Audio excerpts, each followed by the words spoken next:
Bonjour, je vous retrouve aujourd'hui à la maison pour illustrer une autre technique pour avoir des arbres gratuitement et cette fois-ci presque sans rien faire. En fait, c'est quelque chose que j'ai démarré au champ cet automne et il faut quand même plusieurs années avant de voir le résultat. C'est le fait de clôturer un espace qu'on souhaite boiser et ne plus faire pâturer les chevaux, ni faucher, ni rien. Le but, c'est que la matière organique s'accumule au fil des saisons, que le sol s'enrichisse et que petit à petit, on ait des graines qui commencent à germer. Alors là, vous le voyez, on est sur une ligne de rosier en fait. Donc je désherbe pas parce que j'ai pas forcément le temps. Et j'ai des graines qui sont venues s'implanter naturellement. Donc là nous avons des érables champêtres. Là je vois que j'ai un beau frêne qui s'est mis ici. Voilà, parce qu'on n'y touche pas, que la terre est fraîche, qu'elle est riche en matière organique et donc il s'implante là. Donc c'est des arbres qui ne vont pas forcément m'intéresser à cet endroit-là, que je vais pouvoir transplanter à l'automne pour aller les mettre là où ils seront un petit peu moins gênants. Là vous voyez j'ai une allée aussi, donc j'ai une haie d'érable champêtre au-dessus et j'ai donc plein de petits érables qui sont en train de germer. Donc vous voyez tout ce qui est vert là sur mon allée, c'est plein de petits érables qui ont germé là. Donc là voilà, vous voyez, hop, de l'aubépine il me semble.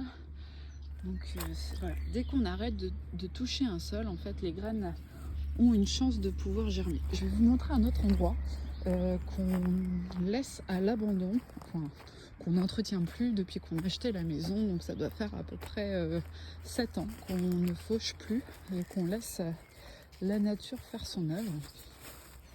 Voilà, hop, on va passer par là. Donc c'est un talus, voilà, donc, qui est très long, hein. Je crois que ça fait d'un bout à l'autre de la maison, ce talus il doit faire 100 mètres peut-être.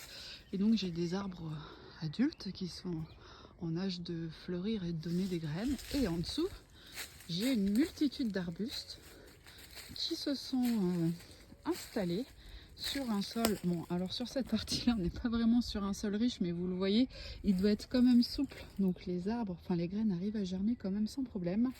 Donc on a des petits chênes qui vont venir. Toujours les érables champêtres qui sont là. On a un frêne, on a de l'aubépine.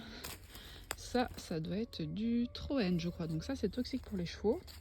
Je ne le mettrai pas dans mes prés, mais ça me fait une banque d'arbustes que je vais pouvoir prélever et transplanter dans mon champ.